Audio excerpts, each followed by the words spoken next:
Hello and welcome once again to Wars Going On. I'm Arcturus and we're here for another live episode of it. And Sebastian has been able to join us the first time in a few weeks. Do remember to like the stream, get involved in the comment section, which should appear in a chat box just above my head here. And if you are, I hope everyone's enjoying with the anniversary events. It's been pretty good so far. I hope your summons have been for Valeria have been more successful than mine have been, because mine have been terrible.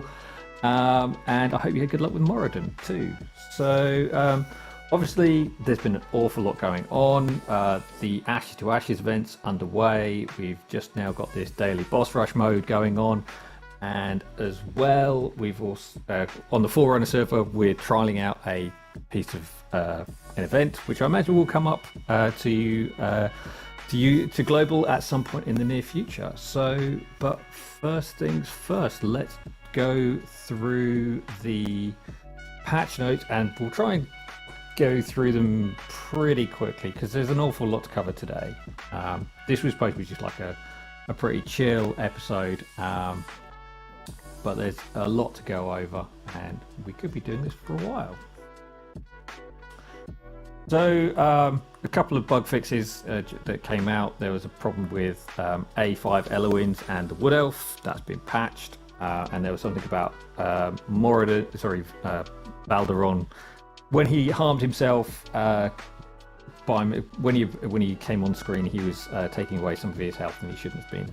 Apparently, okay, so that's fine. So that's sorted. So the actual patch which relied on forerunners.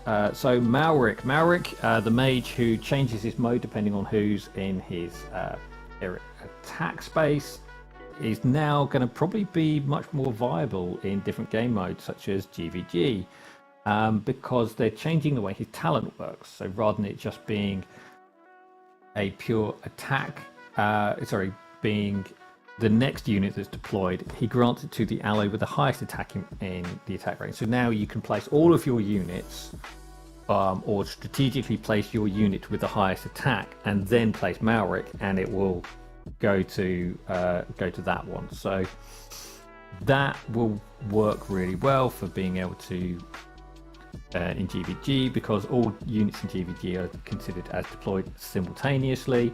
Then it will mean that you can go to the unit you want it to, and you'll get him to switch into the mode that you want it to. So expect to see more Malrics in GVG. And increased magic vulnerability on a mage. Always going to be good. And some buffs to his ice damage as well. So going by about 10% across the board on his ice damage. So yeah, so some nice little buff to him there. Tweak to Talula in how she worked with the ultimates. So now the butterflies will target allies who have got debuffs on them, rather than just clustering on whoever she chooses. And this is stage 1 of the Talula buffs in this patch. So there are plenty. This is the first one.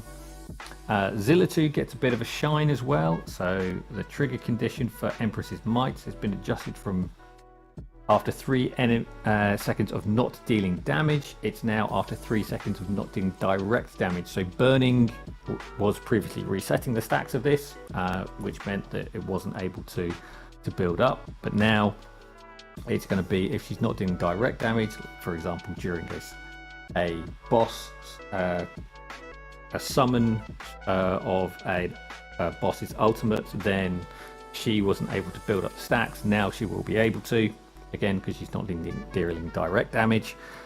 And yeah, so that will give her a little bit more viability. She's also got some other stuff. GVG we'll skip over. I'm sure Sebastian, if he has time, will do more on it if he decides to do a GVG episode. He's kind of shaking his head. He's not sure.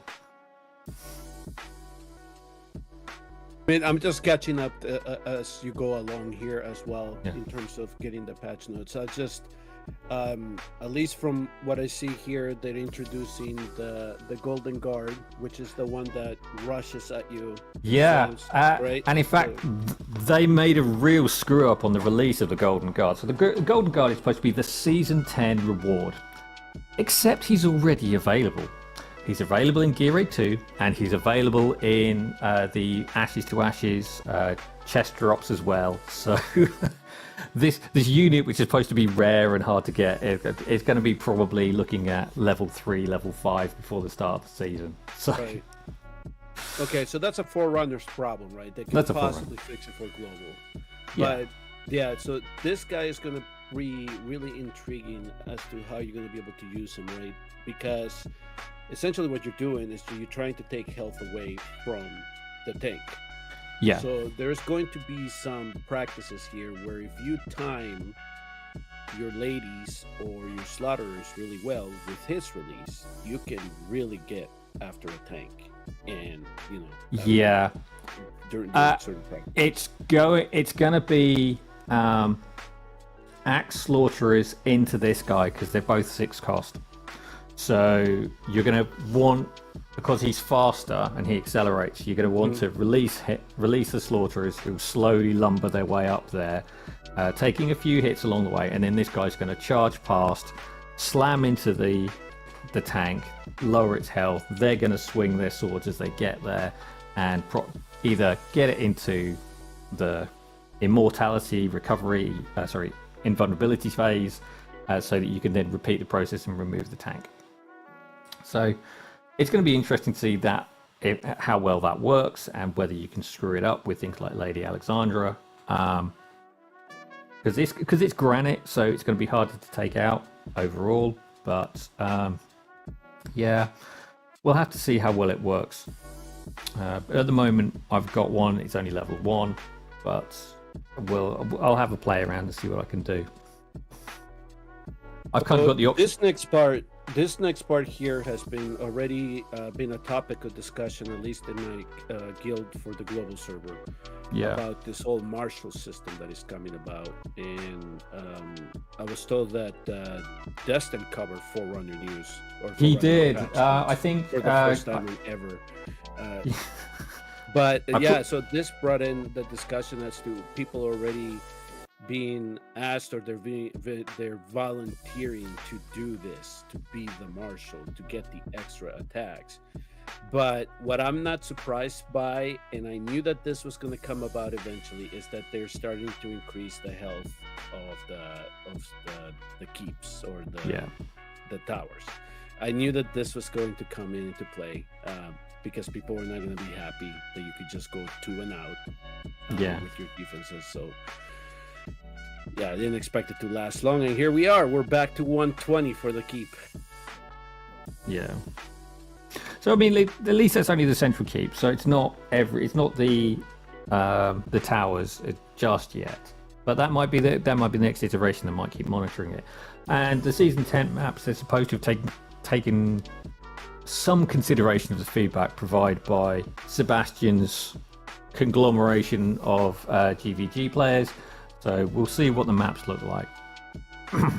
So, I mean, they're still working on their stuff, and I know that they just released another one, another suggestion batch. So if everything that I've been caught on, the developers did respond to a couple of them, and they kind of then said, listen, yeah, okay, we're going to be working on the maps to make sure that there are more placements, or there's more diversity in how you can play. But they didn't quite understand that we were talking about a more robust roster, and then they focused on Ingrid, which was, I don't care about Ingrid. If maybe we can get one season with Ingrid that we can do something with her, that's fine. But the whole thing with Ingrid, I think, is going to be balanced out by the new Demon Soldiers. So that is not going to be a concern for me, whether Ingrid is going to be dominating GVG again. Yeah. We were just saying, listen, right now what you have is a map design problem. You guys are just trying to make it too easy or too hard to build competent defenses, which then rely on you to just either you have the unit that you need or you don't, right? If you want to make a strong defense, and that's what it was coming down to. And the other one was the whole thing about the Demon Soldier, and I think from what I saw is that they've been modified a little bit, but they're still capable of doing what they were meant to do when you make them level 5. Yeah. So they're listening. They're trying to adjust. We'll just see if anything else comes down the line. And I know that the one that they finally kind of hinted at that they might look at is the leaderboard the whole thing with the point system, and who gets how many points because of a win or a loss and all this stuff. They said they're gonna look into it, but I gotta see something implemented. I just don't like him saying, yes, we know, we've heard you, whatever. We want to actually see some type of implementation. And it's just like Arena. Yes, you did something, but it doesn't fix the major issue, and you're dragging your feet on it. So, so this is all just how they're working. They're trying to throw something at you, saying, yes, we'll fix it or whatever, but knowing them, it won't appear until season 12. Yeah, they do tend to have a bit of a long lead time on getting these things from concept to implementation. So we'll have to see what happens from that side of things. Right, so moving on to the exclusive gear, and they added a lot of exclusive gear this time around. So we've got Zaris. So if you remember, he's the hooded summoner who summons souls of the damned.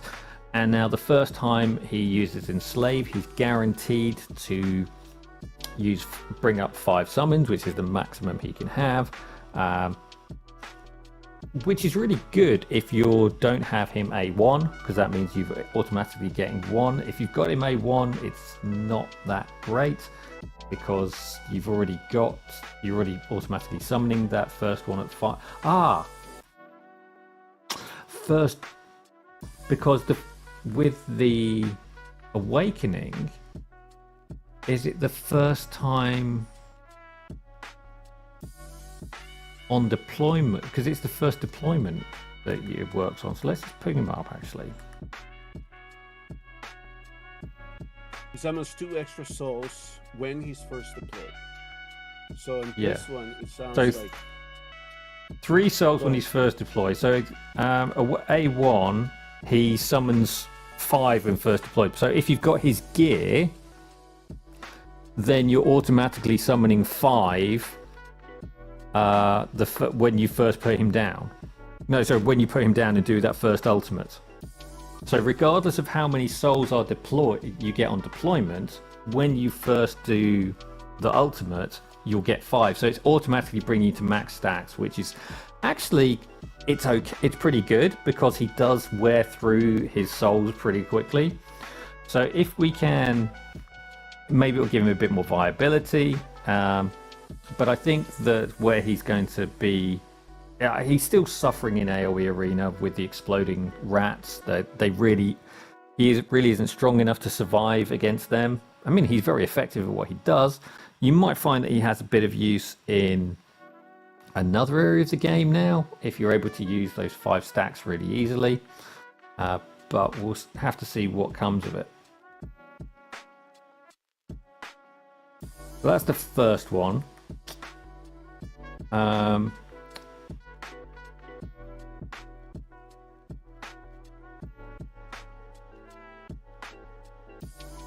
That's Zaris. Okay. Zillitu. So Zillitu, when Empress Might triggers, this means that an increase of Zillitu's attack by 8%, and Empress Might immediately reaches max stack. So this is the one which would have to stack to 5 times to get the most out of it. So it increases her attack by 8% and then immediately reaches max stack. So let's go and look at the skills.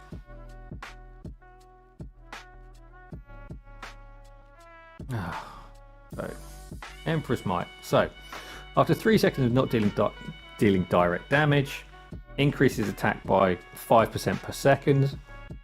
Okay. Up to 10% per second.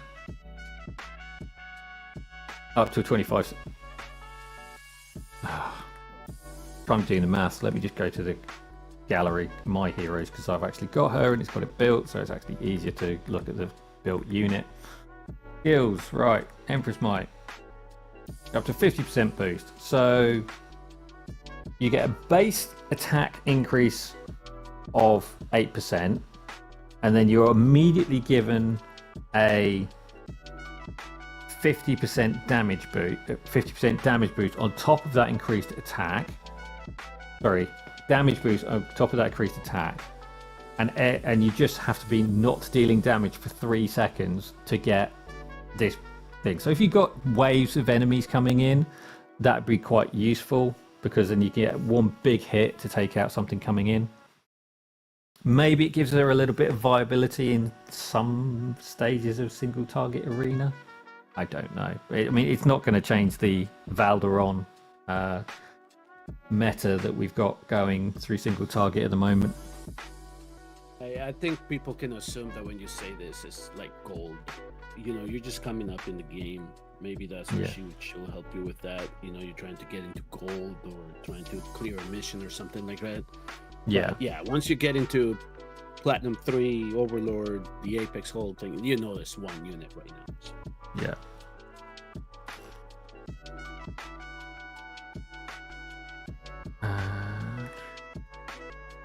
Just those ones. And Xena, your favorite little fighter. So on Xena's first death, the initial redeployment time is reduced by 15 seconds. Now this is going to give her some decent viability for moving around, because her biggest issue is the fact that she's got a redeployment time of 60 seconds. And for a unit which is supposed to bounce into the map and be removed and then deployed again, because every time she's redeployed she gets bonus stats, then it's going to be, any way of cycling her through faster is going to be good. So if you're able to throw a Volker into a team with her and this gear, you're going to have some crazy opportunities for messing around with cycling Xena in and out, just to help build up those stacks of damage from her. But yeah, she's a good unit. This is nice, much needed buff. I prefer it if it was a permanent 15-second reduction in her deployment time, but they obviously decided that was too broken. Hold on, so she has to die, or is it you can withdraw her? I think it's withdraw her. I mean, again, this is one piece of gear which I didn't manage to pull. Where is she? Wait, that's okay. So you're on. It's a gear. It's not a buff, or it's not a change to her kit. No, it's gear. Sorry, I stepped away for a minute, so I just. No, that's fine. That's fine. So, and it's a Hell's Lament piece, which is fine for her because she's only really on for the and it's an amulet. So did I get her amulet? I don't think I did. Pretty sure I didn't. Yeah, I didn't get it. But the idea being that you drop her in, she cycles in and out. Yeah, permanently increases this hero's damage by 15% with each deployment up to 60%. So the idea is that it's giving you a 30% damage boost for the duration of her. Again, Hell's Lament letting itself down here. Because Hell's Lament... This one lasts 25 seconds. This one lasts 25 seconds. So for 20 seconds of her ultimate, you're getting a 35% damage and 50% crit damage boost on top of all these bonus stats that she gets here. If you're running that set. Okay. So, I mean, it gives her better single target removal. But again, it's just the fact that Hell's Lament is just a problematic set. So it's going to be the first one. The first one is just going to be 45 seconds. If you have a Volca with you, maybe it goes to 30. And then you bring her back, and then you go back to 60 or 45. 45 if you got Volca. All right.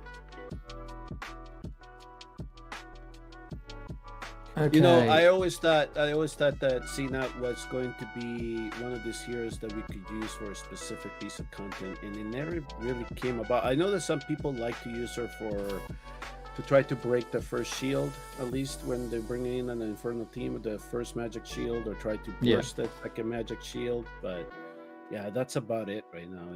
And I thought that she would have a little bit more play in the game when she was first released. Yeah, she's very good at one particular thing, but I mean, she's not really sort of dominated well. I've encountered a couple of like arena teams that have tried to make use of her because she's a cheap first deployment. So you can get out a lot of damage quickly and therefore get a head start in single target arena, but not since they changed the maps round and exactly. Okay, so I read ahead. Oh boy. Oh, here comes Boreas again. Yeah, Holy sorry, crap. did you not Look read the at title of this. this episode that you signed up to? So this is the return, the start of the. This is the start of the Boreas meta return. So okay, so first up, if you have the Boreas gear during Eternal Ice Haven, which is when he drops the cones of death on you, Frozen Purification deals damage with 10% penetration. So on top of this massive damage, he's now ignoring 10% defense. Okay, so you thought that what's her name? The Anora was toxic in GVG because of her ability to lock down areas and do massive AoE damage and just hold up your entire squad. Boreas is waving from the sidelines going, hi. It's going to get crazy with Boreas. So I did actually manage to pick this piece up. And So it's exclusive gear, and did they give him Hell's Lament too? I think they might have done. Here we go. Gear. Filter. Wait, hold on. So No, is it's getting Cataclysm. Here we go. Cataclysm. Okay, that makes sense for him. But another way we're gonna come out. But he's not only getting his own piece of exclusive gear, but he's getting his own exclusive artifact.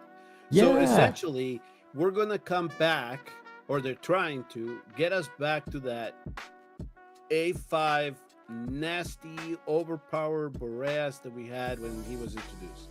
Yep. Yep. Of course they did. Yeah, so basically he's going to be insanely difficult to deal with.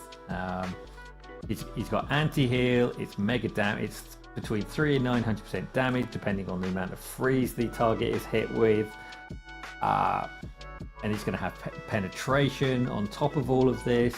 He's getting, as Sebastian has just said, he's getting exclusive artifacts. It's just going to be insane. But we'll get to the artifact in a minute. But yeah, that's that. So 10% penetration, really nice. Twinfiend, the Grotesque Brothers, each meteoric shower deals restores rage for Twinfiend. So if you're I think he gets like 9 small meteors, or if you're using his exclusive artifacts. So again, it makes him more of a single target unit, but it means that he's able to cycle his ultimate faster, so you might get some more damage out of him. But if you're trying to use him for like big AoE hits, don't use his artifacts. Stick to something like Tear of Twilight or something else, or one of the AoE ones, just because then you'll get more damage from him. Beatrix, increase the max stacks of Spirit Drain by 4. So Beatrix, Spirit Drain. She's now an Esotericist as well. There we go. Right, so Spirit Drain, increase it. So it goes up to 15. 14. It starts at 14%, so it goes up to 18%. And so that's quite nice. So stacking up to 5 times, so you can now go to 9 times. You go to 19% max stacks there. So a little bit more damage from her, not game changing, but she summons a lot, so that will build quite quickly. And I imagine that there is an exclusive artifact coming for her as well at some point, because they do seem to like doing that. This is the first time. This is the first time that they have actually said that they're releasing new exclusive gear and artifacts without us having to guess. This is for patch notes, because previously it would be like, there is new exclusive gear. Good luck, go find it, and I would be in the test server just forging stuff, trying to get it to come up. This is the first time that actually put it on paper, and they actually said, here are the ones. Yeah, I mean, I guess it's a way of trying to combat the leakers. I know they're not going to stop the leakers, but it's a way of it's giving people a reason not to dig into the game code but just giving the people the information that they want, which is what we've been asking for all along. Yeah, exactly. And the other thing too is that the people now disseminating this information on their Discord is different. Is the new personnel that came in after Skystone partner with them. So I don't know if they're helping with that in that regard, in disseminating the information a little bit more clearer now. Yeah. But yeah, so this was like, I'm glad that we don't have to go and hunt it down anymore, and that it's just there, so we know what to expect. Yeah. So Talula's one is really nice as well. So in the same way that when Sadie does her ultimate, she does this strum and everyone gets a big heal right at the start. So this is now what's going to happen here. So everyone who's in the circle, the butterfly effect circle, is going to get a 100% healing multiplier heal from them. So that will gives the team a bit more survivability. Coupled with her artifact, that's going to be really nice because she's going to have more coverage overall. So yeah, I think that's and she does have a very high healing effect multiplier because her kit is any extra speed she has goes into generating additional healing effect. And so you can either build her with lots of speed or you build her with lots of attack, and any extra healing effect gets built in from the speed.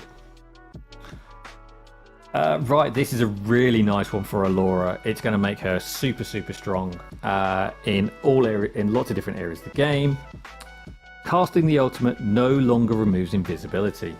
Allura's attack now increases by 6% while invisible, so that's a 6% base increase in her attack stats overall.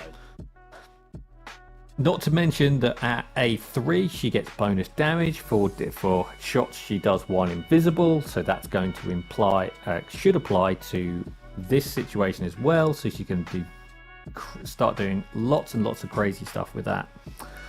So it's going to make her really it's going to make Gear Raid 324 easier for people who don't have Lady Alex.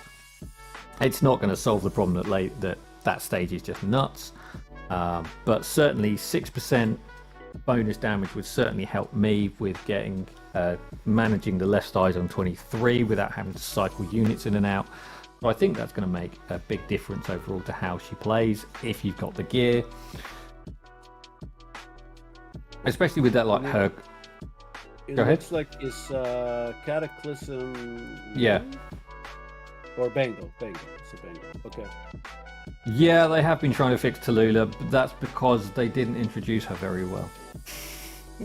Oh, sorry, I thought you were in Allura. No. So someone just wrote a chat saying they've been trying to fix Talula since she came into the game, and I think that's a fair comment. Oh, her AI was just a mess. Yeah, exactly. Yeah. So when you first in the one of the things that I thought about when you first introduced that buff, saying that now the butterfly her butterflies are going to focus on those that have debuffs on them. I think that for me, I just want to see the interaction now as if you have somebody that is in very low health versus somebody that has a debuff. Will the low health get healed, or will the butterflies go and congregate to the one that has the debuff? And then so exactly, her AI has to be precise on this stuff. So yes, we're trying to fix one thing, but they might break her in another. So everything it goes back and forth with her. So yeah, we do agree. And just as a sidestep here, somebody said I got 4 elements and not 1 Malvera yet. I don't think that's a bad exchange.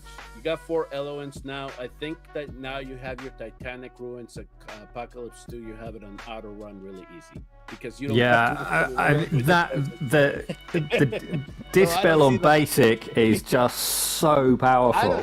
I don't see the problem there, but I'm sorry about your luck if you really are chasing Malvera. Yeah. Okay, Anai increases all burning damage by 35% when she's deployed. So if you're using her in a Solkadin's team, who does bonus burning damage, if he's A3, he does additional bonus burning damage. You've now got a Nye who recharges and refreshes everyone's burning stacks on the enemy, and at her A3 does additional burning damage. This is a lot of additional burning damage, so this could make her really interesting. Oh, you already have her A5, so bad luck, Shadow Storm. No. Oh no.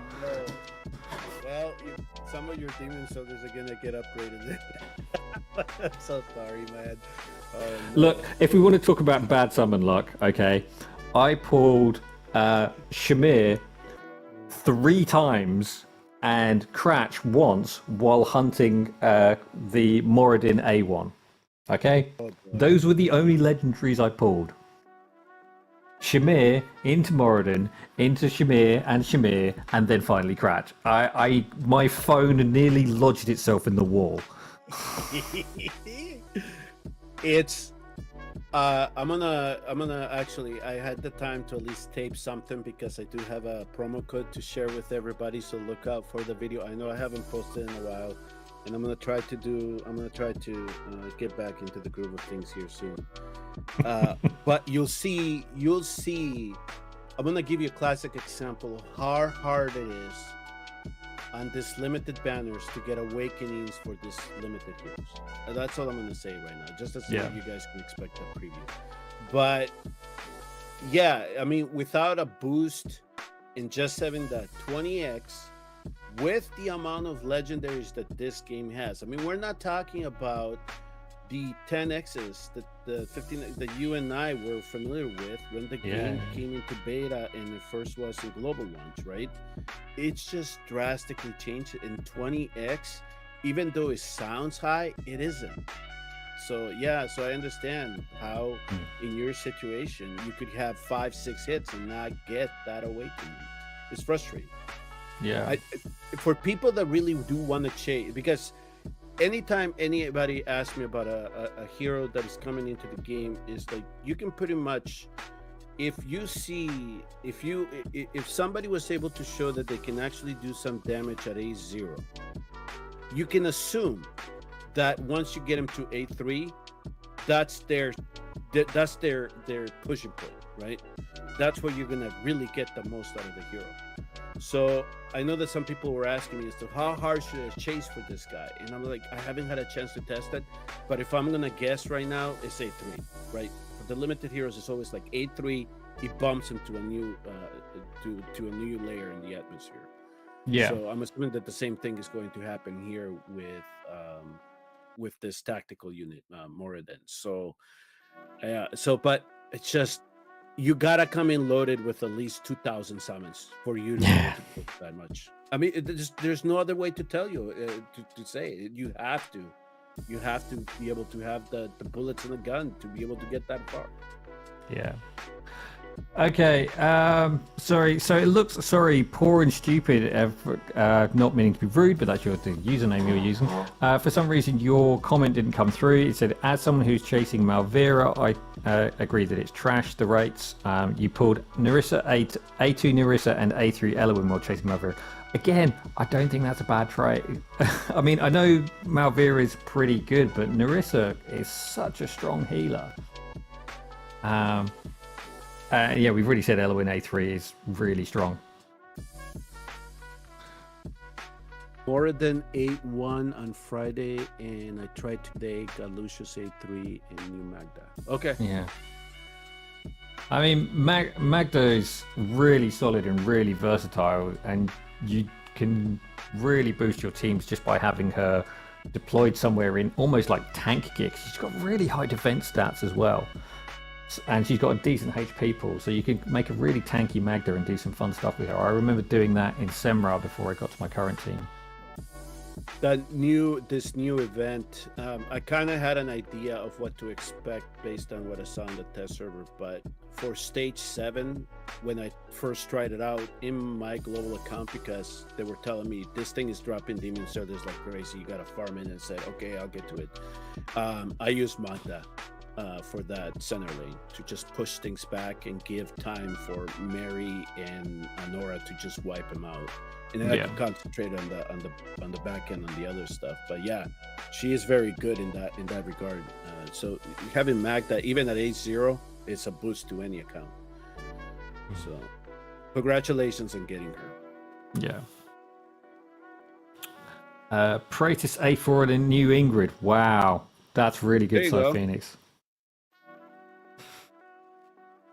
Now what you can do is reset Praetus if you use Soulstones on him and put Ingrid A1.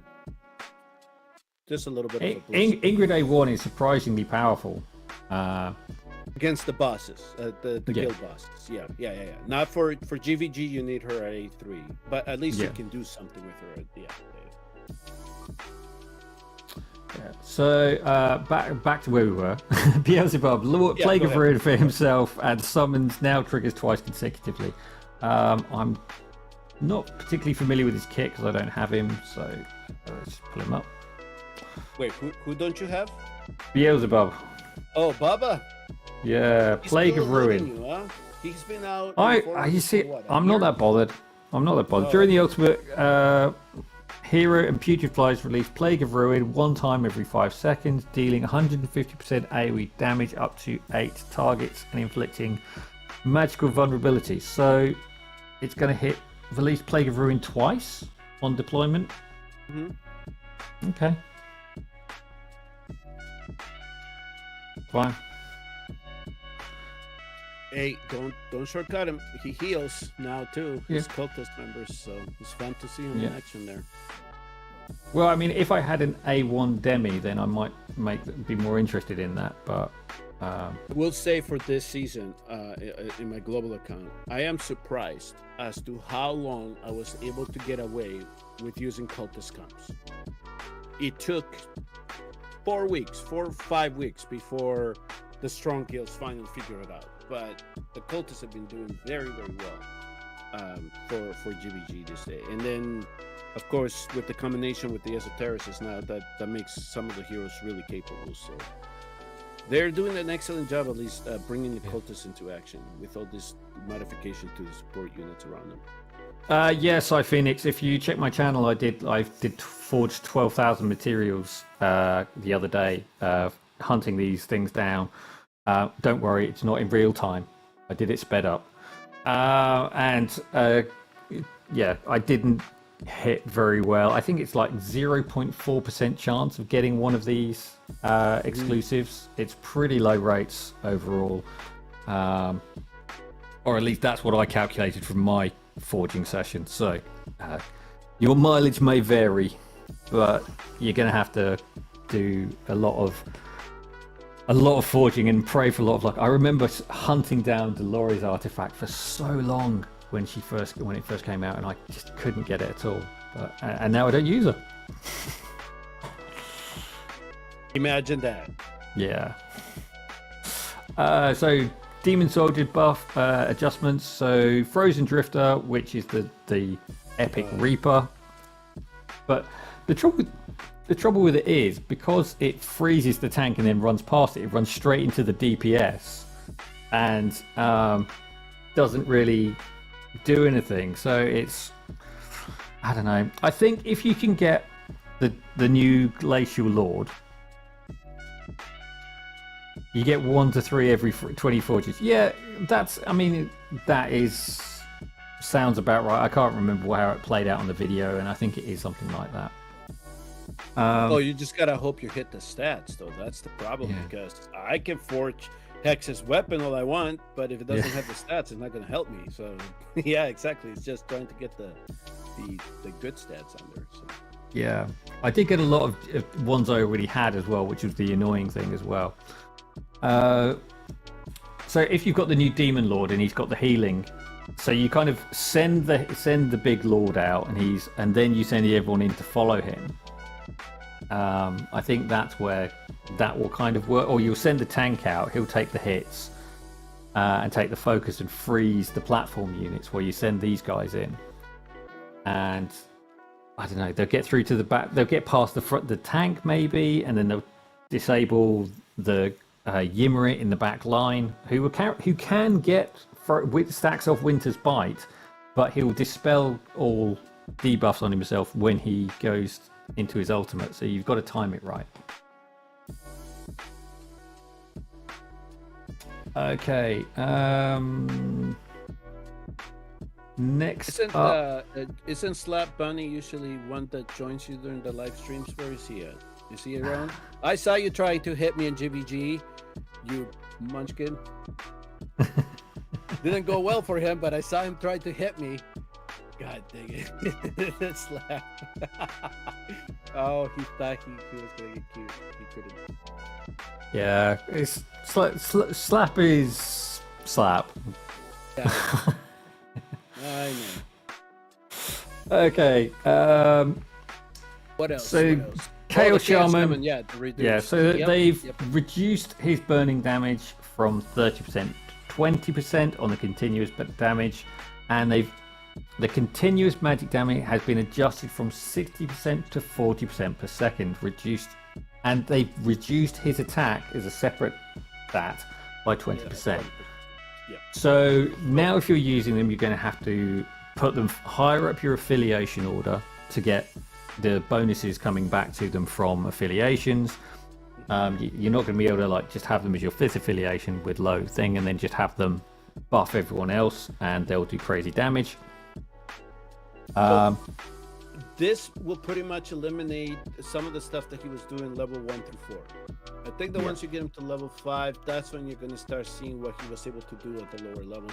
If you're able to put him with a highly affiliated lord to boost as much as you can out of him. Yeah. So like they said, we're gonna try to be careful to make sure that the unit is working like we intended him to do, but he cannot do what he was doing. So right now, at least in global, they're trying to get all this stuff, at least use it to their advantage right now. But at least from some of the tests that I did in our guild's tanks, when I was able to do some of the attacks here, there was a significant modification made based on what I was noticing. So we'll see essentially how this all plays out at the end. But this does not help, or it doesn't really fix that Mark of Chaos boost that the archers or the little blue archers are getting from them. I know that it's all relating to their attack and stuff like that, but they'll still be able to do what they're able to do if you put them all together like you typically deploy them.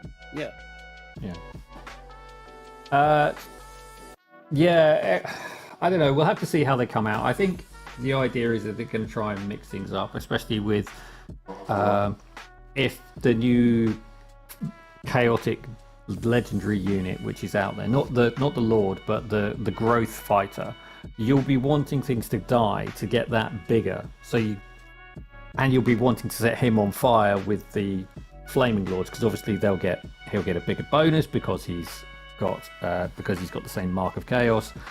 We'll have to see how it plans out, but I think you'll be looking for things which die easily to be fed into it, and you won't be worrying too much about trying to play games with archers and the chaotic the chaotic shamans. You'll be just wanting to get things to die next to your chaotic growth fighter, so you can. And I've seen 2 of them at A5 or level 5 already. So next season is going to be interesting.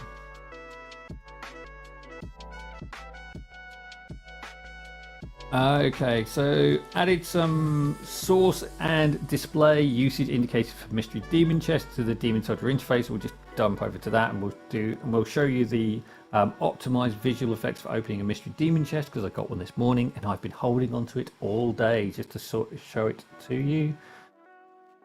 Adjusted the sorting of demon soldier chests in storage and added usage reminder indicators, which is why there's a big yellow dot on my storage. So demon soldiers, now you probably can't see that, it's just behind my shoulder. There you go, mystery demon chests. It pops up and it's taking me straight to it. That's actually kind of nice.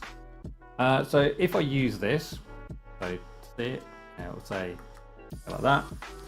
So it now pops open. Oh, I got the Lord. Oh, you son of a bitch. No, I didn't. I didn't. I didn't. It's the mage. It's the mage. Did you unlock it? Yeah, I just unlocked the mage. Okay.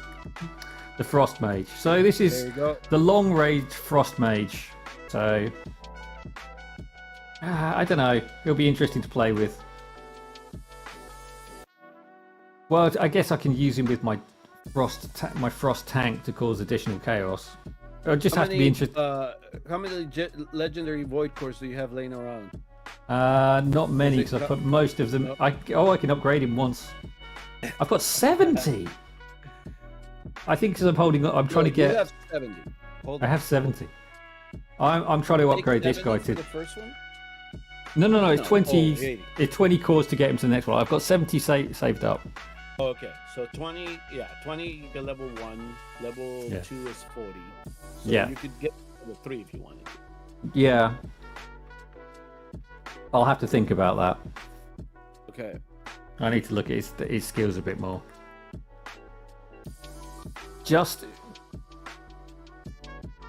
really wish they'd add shards to soulstone system.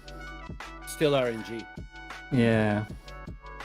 Where I mean, if you're gonna put them in the chest, that's still gonna be RNG. So which account gets luckier? So yeah. So what I was trying to show before I went to my storage and unlocked a new demon was this indicator here. So the mystery demon chest here. So if I now click on that, it will show you all the different places you can get the mystery demon chests. So Guild War, Gear Dungeon Shop, not this season, next season. Drake's Chasm rewards and Void Rift rewards. So Drake's Chasm, a couple of days ago, I got both and you can get double hits on the demons. So I got a hit on of Merklings, Merkling Marauders, and at the same time I also got a mystery demon chest. So I was able to get two things from a single chest reward in Guild Boss. So that's really nice to know. So extra opportunities there. Right, so that's that. Nice new demon to play with, so that'll be fun. Okay, back to patch notes. So much still to cover today. I'm gonna let you speed through this. Okay. No, well, you can't really because it's getting into the artifacts now. Okay, go ahead. So, Talon's exclusive. Increases her attack by 10%. Then reduces the number of attacks required to trigger the overgrowth enhanced by 2. So this is where over time she gets stronger, and then if you pull her out and then put her back, that buff remains. So that's reduces the number of attacks she has to do in order to do that. It will also allow her to just generally be more of a pain. In Berserker stance, the archer who's on the ground who looks like a bear, basic attack restores 2% max HP, and triggering ground stomp restores 10% max HP. So that's going to give her a lot more survivability in content like AoE Arena. Still doesn't stop the fact that she is capable of knocking things behind her in AoE Arena. That's something that they really need to work on. Next Talon. You talk about Talon. Yeah. Okay. Yeah. So the ground unit that is recognized as a platform unit in GVG, you think they're going to fix that? Do you think that that's the priority right now? Talon to me is a sore subject. It is like Arena. I just can't understand how they goof up a hero like this. When we talk about spaghetti coating, Talon is the perfect reflection of the whole damn thing. I mean, come on. All right, like I said, I was going to let you move on. Okay, go ahead. Yeah. Okay. Now Boreas. We're talking about the rise of the Boreas meta. This is the crux. Oh yeah. This is so. Eternal Winter increases attack by 20%. During the ultimate, when casting Frozen Purification, 25% chance to cast it 2 consecutive times. Nice. That is going to be insanely RNG chaos for GVG. I'm gonna dust off my A5 Boreas in my global account, that's for sure. And this also could possibly make things a lot easier in gear raid 1 as well. Because you just I mean, of course it's all RNG and you're just hoping to get that double proc, but still you only need to get it to succeed once so that you can get to Power of Dominance. So yeah, if you can pull it off, it's going to be really good. And I think as well, you can do clever things like dropping in a tactical unit in front of the wall, get them to do their attacks, pull them out. Yeah, I think you could probably do something clever there as well. Right. Yuri's exclusive artifact increases her single target damage by 15%. Not a massive amount. Needle Torment prioritizes enemies with the lowest HP to attack. So this is her basic. Oh man, it just makes her better for arena now. Yeah, makes her even better in arena. Drilling in the back, right? And then instead of focusing on what's in front, and then now it just goes low HP. So okay, good. Yeah. Good. But you need an artifact to do this. You need her artifact. And Talula, exclusive Song of Butterfly. Yeah, Talula. So increases a healing of. So base healing effect is increased by 25%. Okay, great, fine. Increases butterfly flight speed, so there's less chance that the target unit you're trying to heal dies before the butterfly gets there. Okay. And then in the ultimate, sends one additional butterfly, which vanishes which lasts for the duration of the ultimate, and then vanishes. So she's now going to be sending out 4 butterflies. Those butterflies, if you have her exclusive gear, are going to give everyone a 100% healing effects heal as soon as the butterfly gets there. They're going to send out their thing where they're going to do their cleanses with a 25% healing effect bonus on top of that, and then that's going to one of those is going to vanish afterwards. So it's overall, as a nice package, really good buff for Talula.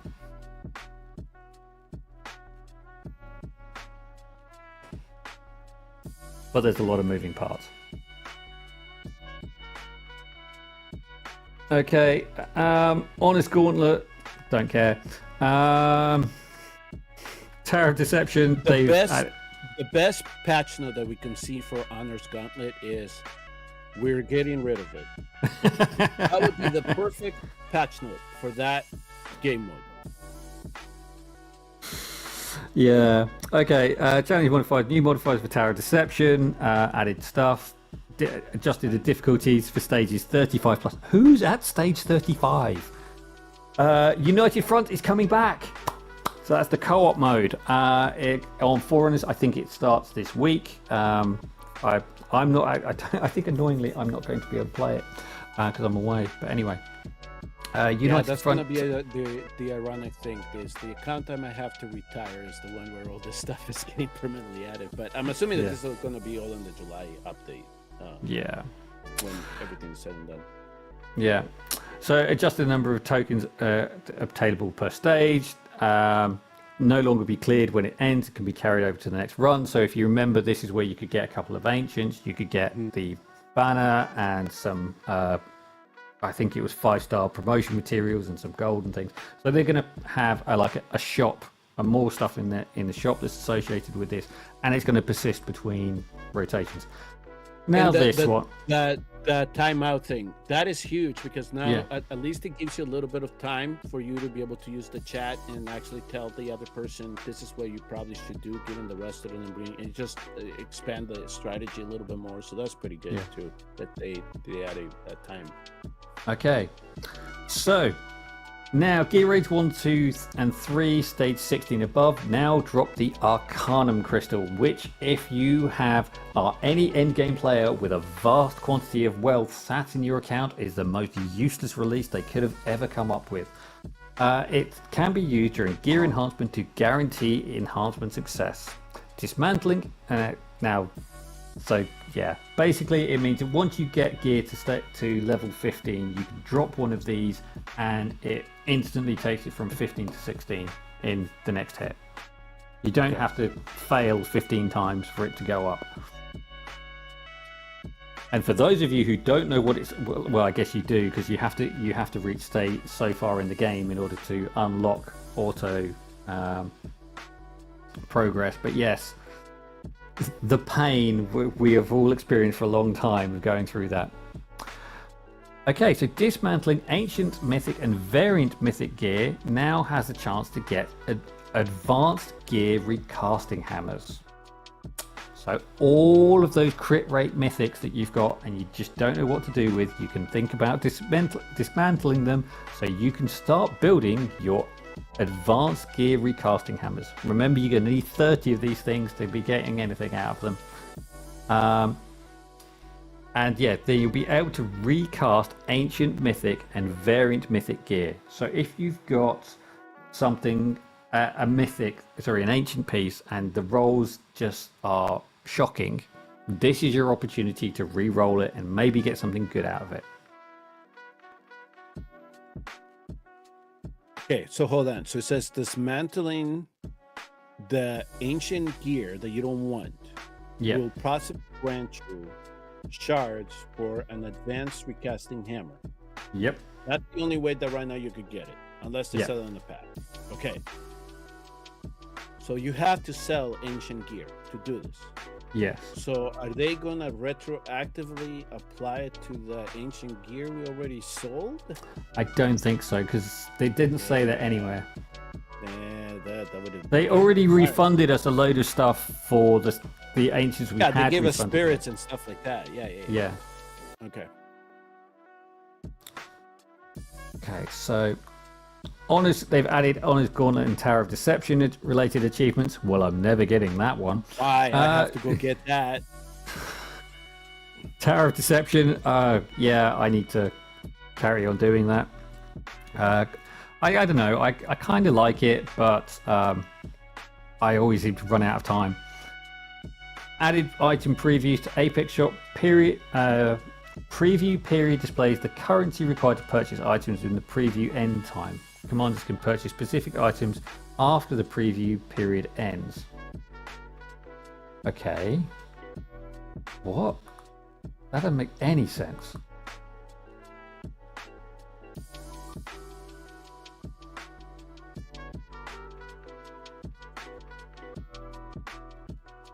I guess it's this countdown thing? Yeah, it has to be that green clock thing. Well, I thought the green clock or that green timer was already there to begin with. Yeah, I guess that maybe they've just made it more obvious, and they're saying that you can still purchase stuff after that's expired. After the seasonal reset or whatever? Yeah. Yeah. Okay. I guess because you get double Apex coins at the end of the season, so they're thinking that you might then have enough to buy what you wanted to buy. I mean, we just had that survey asking us about the summoning stones that they have available in this goddamn thing, and I just wanted to say, well, it's not like we get a chance to we have the luxury to buy all of them so we can try it out. So to me, it was like, I don't care. That's what pretty much I don't care. It's not that I like or dislike any of them. I didn't care because of the system that you put in behind. So yeah, spend all the time you want artistically on this crap, but you're not giving the players the opportunity to get them if they really want it. 1,000 Apex coins for them. No, I mean, they're too expensive. Right. Titanic Ruins Drake's Chasm rewards now have a chance to drop trial keystones, and this is where the level 5 keystones will appear. So, I figured. Yeah, 35k plus chests have a chance to drop level 5 keystones. I dread to think what one of those looks like. Increase the purchase limit in the diamond shop. Okay. For stamina, great, enjoy. Stamina purchase limits adjusted to 30. After 20 purchases the same day, the purchase price will gradually increase. I think most people who are doing that are buying the stamina packs that come up rather than just buying stamina from the stamina shop. Fixed an issue where some chests effects in Drake's Camp did not match the chest rewards, so this is hopefully going to stop you getting epic soul stones in a gold chest, because that is just really irritating. Enhanced Drake's Chasm interface to better show the new Demon Soldier drops. I will show that in a second. And hero tag optimization. They've done some stuff. They've done some tweaks. So if you like playing with the tag filter, play with the tag filter. I just generally know where stuff is, so I don't use it. But yeah, if you're looking for something specific, then that might be good. The only thing. I like that the one where you can distinguish between physical and magic damage. That's the one that I've always been asking, because if you're dealing with a particular stage and you just want magic damage dealers, that's what I'm looking for. Just give me the one. Those are the ones I want to sort by. Yeah, you don't want to be having to remember who's a magic dealer and who's not. So that's good. So pretty stonking patch note overall. There's a hell of a lot of stuff there.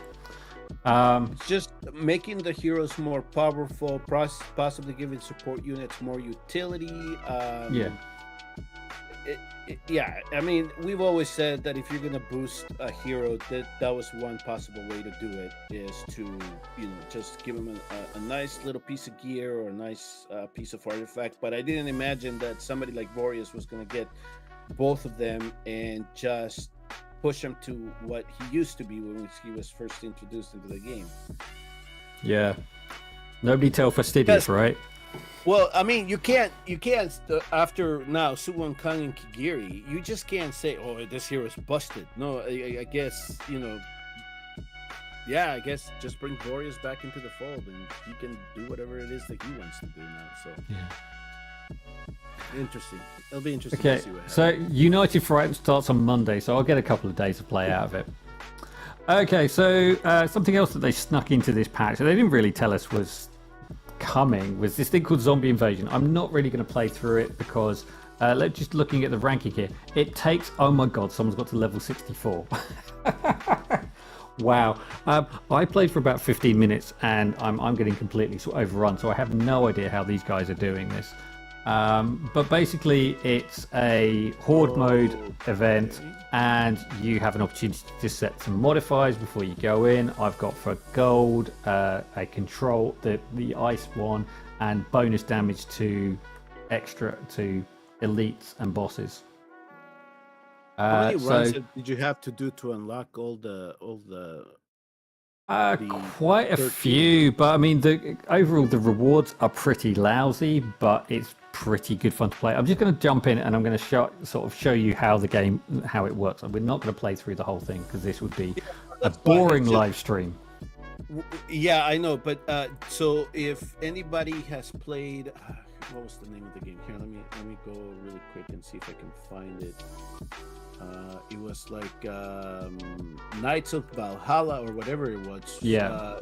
It was a game that just came out, but essentially was you picked your hero and then you entered the stage and then you went and started in a killing spree. And as soon as you reached a certain number of kills, it gave you these modifiers, and that's how you could strengthen up the hero during the stage. And if you made the right selections, the right combinations, the right boosts, you were then able to break through. So the one stage that I did on this, that's exactly what I thought of it when I saw what you're doing right now. Because now you're gonna go through the kills, and then they'll ask you, do you want to make this the one that you already picked, the ice one, stronger, or do you want to come in and start bringing new ones in? So I think that the one that was the purple one, ice or fire, and then there was a physical damage one. Yeah. That I think I saw. So yeah. So you basically have a choice of physical, fire, ice, light, and dark.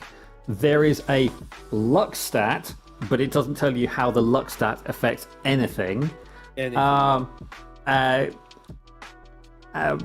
But basically, as far as I can tell, you want to build up the ice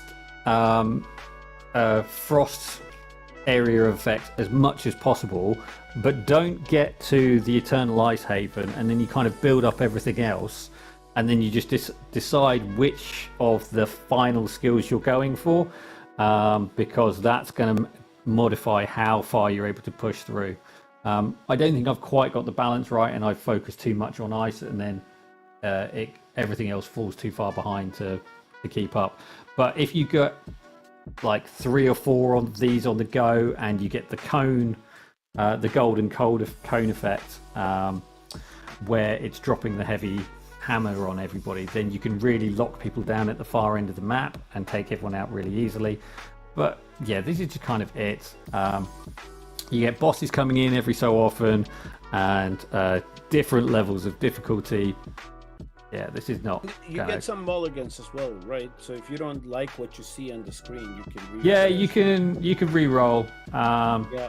But you can one of the options is to have it as an extra 3 re-rolls overall. I mean, and yeah, the bosses heal everyone around them, which is the most annoying thing. So one of the, I think the light effect actually has as one of the upgrades, you can say, inflicts anti-heal on all the units hit by it, which is so powerful. Or if you've got frost and they lose health when they're frozen, and you can do things like that. So personally, I think bringing in as many of the frost things with as short a reset as possible is the way forwards. But yeah. So that's the game mode, and you go for as long as you want. And you just try different combinations. As I say, I've got as far as stage 28. I'm not doing particularly well, but I'm sure that for as long as it is in the game, there'll be an opportunity. I think, he says, going to the anniversary that tag. Endless stage then, this endless stage. So when you looked at the leaderboard, that means that one person sat long enough to get to 64 on the endless stage. Yeah, it's something like 39 minutes of game. How I envy people. 39 minutes. Jesus. Wow. Okay, so it's a time killer. That's exactly what they want you to do. They want you to spend time in the game. This helps with their analytics, so I understand a little bit. Okay. Yeah, I mean, good. It's 5 days of time to play with it. I'm going to keep playing, but the rewards. I missed the shop. There's like there is no shop. Oh, there is no shop. You just get the rewards. You just get the rewards over your head. They're from the quest, which you can't see. It's basically complete those snowfields, get to stage 20 in endless, unlock all of the relics, unlock 8 of the relics, complete so many stages. There's a couple of those, and yeah, you just unlock things. But the rewards are a bit meh. It's kind of fun. It's a little bit irritating, but it's kind of fun. Hey, it's like the Abyssal Derby. It's just something for you to do in game.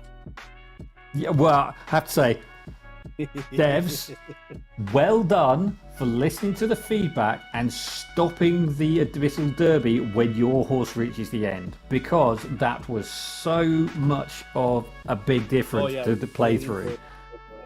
Didn't appreciate the difficulty jump, but I did appreciate the fact that you ended it as soon as you reached the end.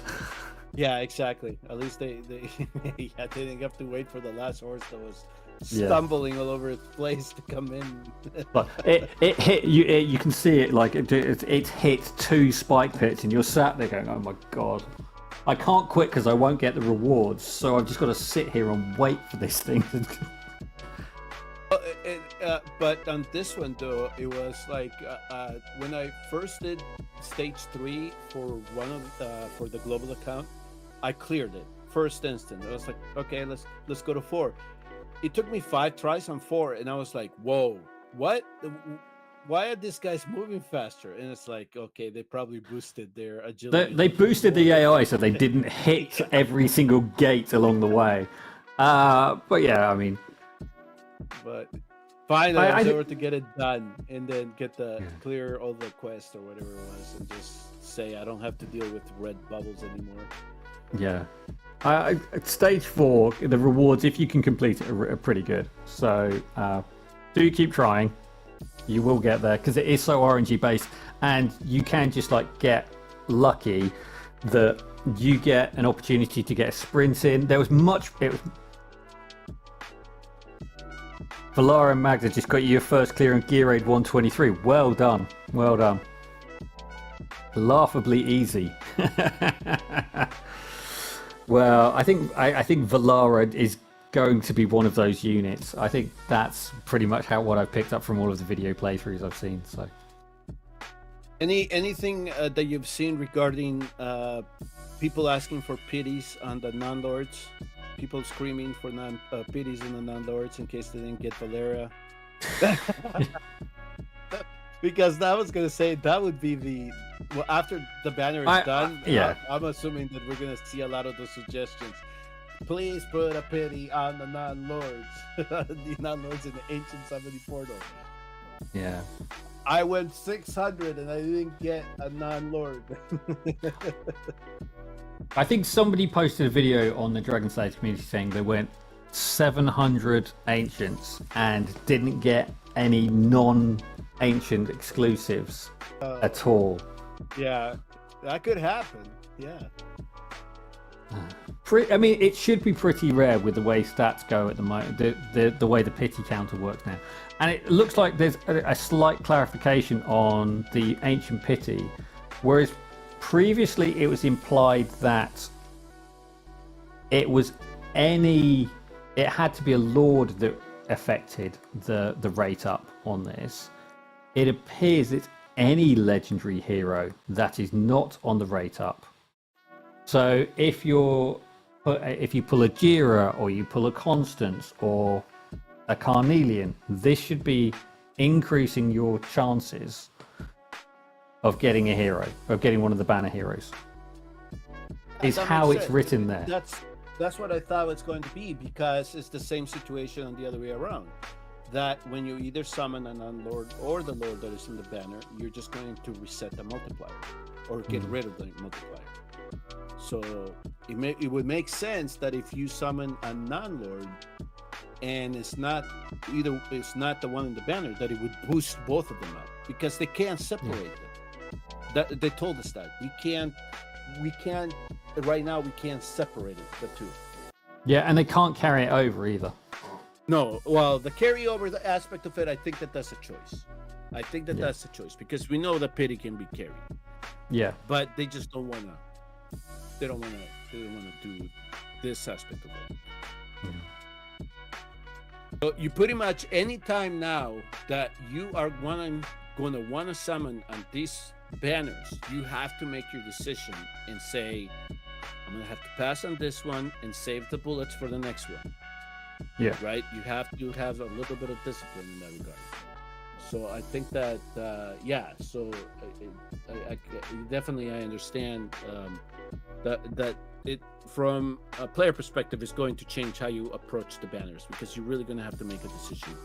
And you got to make sure that you can get those bullets so you can get to that multiplier and push past the multiplier. Okay, so two final things. So Dev Insights, I will make sure I copy the link and put it into the description below. But basically, the devs have asked for feedback on the Dev Insights, and there's a Google Forms thing on Discord. Do dive on there and let them know what you think of it, what you thought of the... It's probably just going to be a really simple quiz. Do you read it? Do you not? How useful do you find it? Type thing. I haven't opened it up and done a survey, but any feedback we can give them to get more information out of those dev insights, the better. So. Yeah, I would just say that whatever they did in regards to just focusing on some of the stuff that was like GBG centric, arena centric, those are the ones that they really need to answer. Don't be nitpicking for the easy ones. Like, please, can we get a Kagiri banner? Yes, we know that this is coming down the pipeline. We probably know that you have plans for it, but that's not really what Dev Insights should be about. Dev Insights should be about how you're going to fix things, how are you going to improve things, how are you going to make things a little bit more tolerable. Someone with an A5, Lady Alexandra, complaining that they haven't got notice that they've got their skin yet. you know what? I am. Okay, whatever. Look, I told you that would happen. Yeah, I know.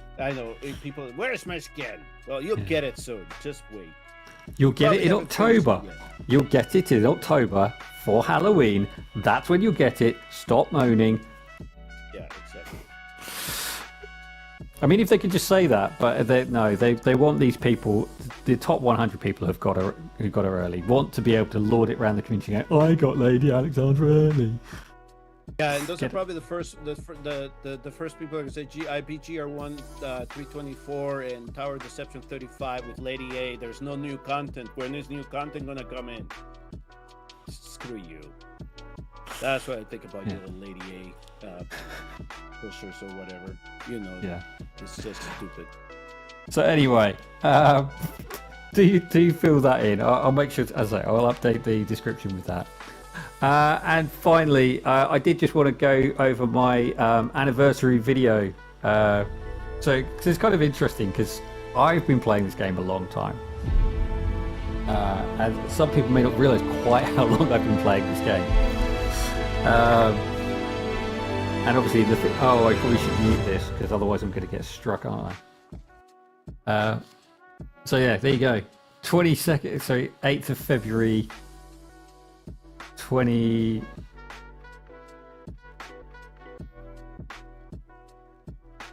Now, is it counting the days that you is it counting all the days, or is it still lagging with the days? Remember, we had that count. So the data cut was on. So that is about 1,000 days. Okay, so but from when the data was cut, which was like mid-April. But I think I might have actually broken their algorithm because I think it was probably actually slightly more than 1,000 days. But yeah, I think it was like someone's at 1,000. Their system broke. But anyway, so yeah, been playing an awful long time. So this was 206. That's not right. That's just like who I had gear on at the day the data was cut. Yeah, exactly. 33 hero skins, Adorn. So yeah, highest damage in combat. It's probably from farming gear raid 1. Not quite sure where I've been using Aelin so much since you've done that much healing, but yeah, lots of healing there.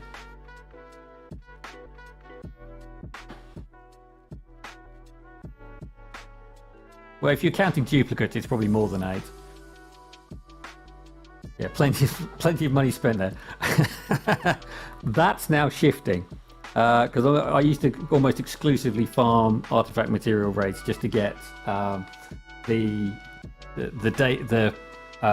Brave Conquest done as quickly as possible.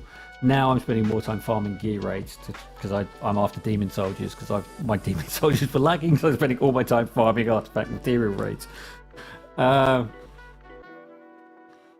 Gear dungeons, I'm surprised it's quite as low as it is, but yeah, it is what it is.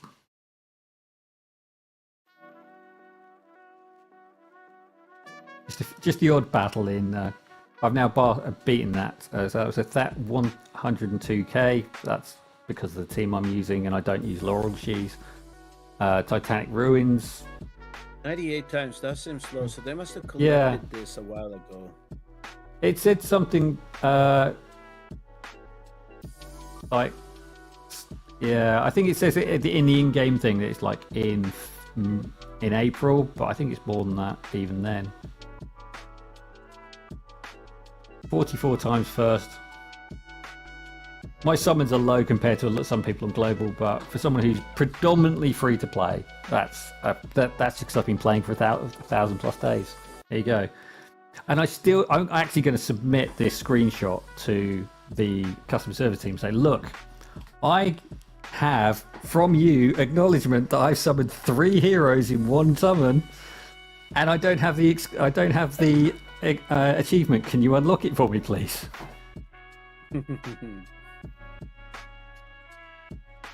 Plenty of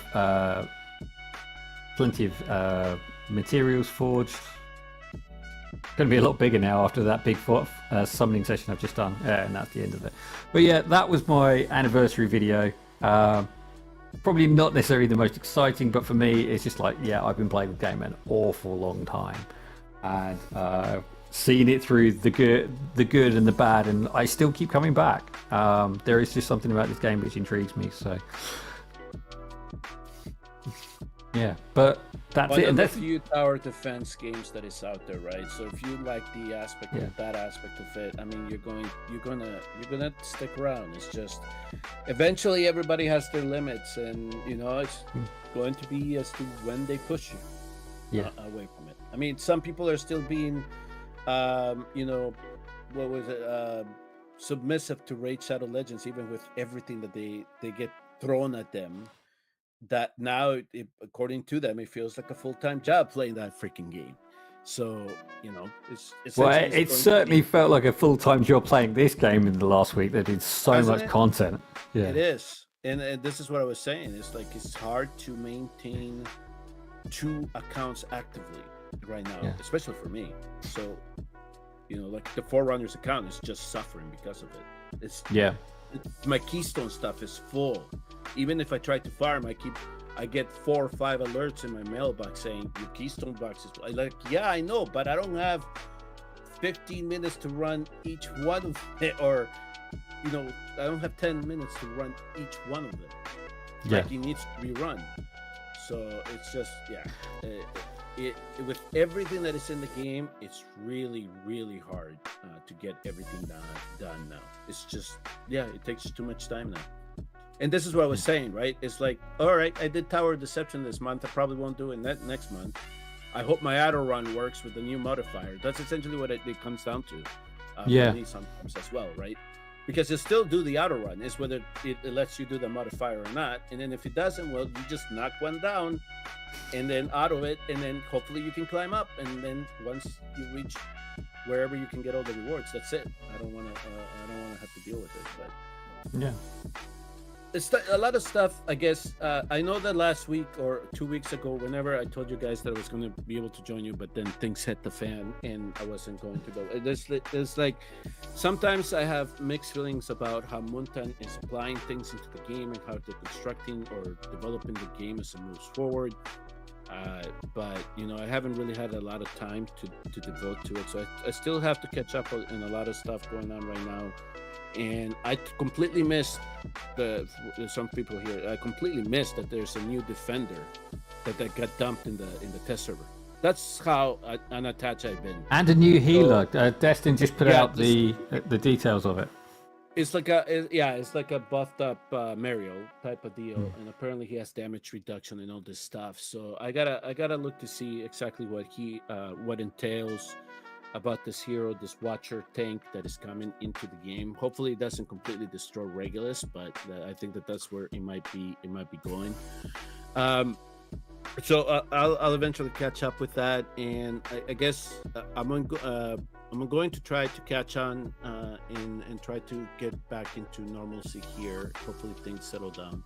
I do have a video coming out because I do have a promo code to share with everybody. So just look out for that one. And then what I'm going to say to kind of just wrap things up here for me is whether or not I'm going to be able to keep joining Arcturus here in the near future as a co-host to try to, persistently do this like we've done it over the last year.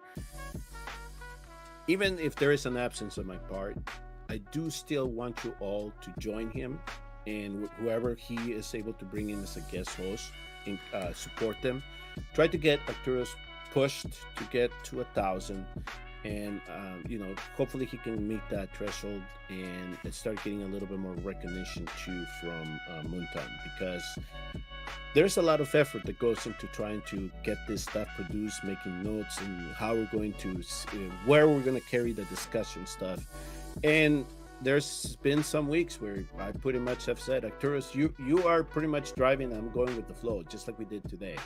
And this was my chance to catch up with whatever was going on in Forerunners. So, but and that's the purpose of these. This the purpose of these episodes. Exactly. Is they give everyone an update of what's going on here in the future in terms of the structure of the program. I still hope that you all can come in and fully support Arcturus in the near future and keep pushing this along. Cool. So thanks very much everyone for joining us. It's been great to have you all here, and I hope the rest of the anniversary is really good. Obviously, next week, well, at the end of the month, you've got your limited banner coming up. Sebastian, if he has time, will be holding the reins for the next couple of weeks. And yeah, I will see you all when I get back. Bye bye.